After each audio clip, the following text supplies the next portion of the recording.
بچے اسکول جاتے ہیں ہمارے والدین اس سے بالکل غافل ہے کہ انہیں کیا پڑھایا جا رہا ہے، کیا سکھایا جا رہا ہے۔ یہ اثر اب تو ڈالنے کی کوشش کی جا رہی ہے کہ ان کے دل سے ایمان کی چنگاری ختم ہو جائے، توحید ختم ہو جائے اور غیر اللہ کی عبادت کا جذبہ ان میں آ جائے، کفر آ جائے، شرک آ جائے۔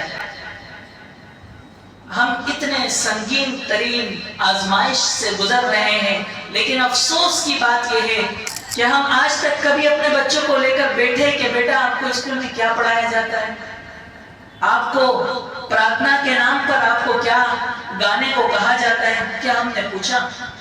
نہیں پوچھا، اس لیے کہ ہم غافل ہیں۔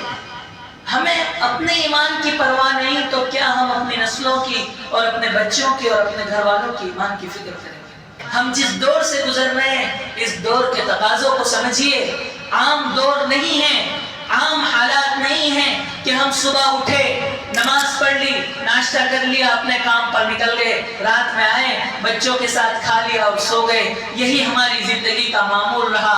اتوار آیا، بچوں کو لے کر گھومنے چلے گئے۔ یہ وہ حالات نہیں ہیں، یہ وہ دور نہیں ہے کہ غفلت کے ساتھ جیا جائے، یہ وہ دور ہے کہ اپنی بھی ایمان کی فکر کرنا ہے، اپنی نسلوں کی، اپنے بچوں کی ایمان کی فکر کرنا ہے، اپنی بیویوں کی ایمان کی فکر کرنا ہے۔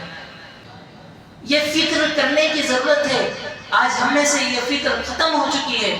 ہمیں نہیں پتا ہوتا ہے کہ ہمارے بچوں کے دوست کون ہیں، ہمیں نہیں پتا ہوتا ہے کہ ہمارے بچے گھر سے نکلتے ہیں تو کہاں جا کر بیٹھتے ہیں، کس چائے کی ہوٹل میں ان کے وقت گزر رہے ہیں، کس کیفے میں ان کے وقت گزر رہے ہیں، کس ہوٹل میں ان کے وقت گزر رہے ہیں، ہمیں نہیں پتا ہوتا ہے۔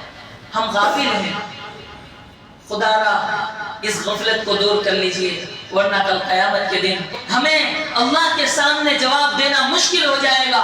کل یہی اولاد کھڑی ہوگی اور ہمارا گریبان پکڑے گی، ہمیں اللہ کے سامنے کھڑا کر دے گی کہ اللہ میرے ایمان کو اگر یہ عزت پہنچی ہے، میرا ایمان اگر چھین لیا گیا ہے، میرا ایمان اگر کمزور رہ گیا ہے، میرے دین میں اگر کمی رہ گئی ہے تو اس کے سب سے بڑے ذمہ دار میرے ماں باپ ہے، یہ میرے باپ ہے، یہ میری ماں ہے کہ جس نے مجھے کبھی بٹھا کر نہیں سمجھایا۔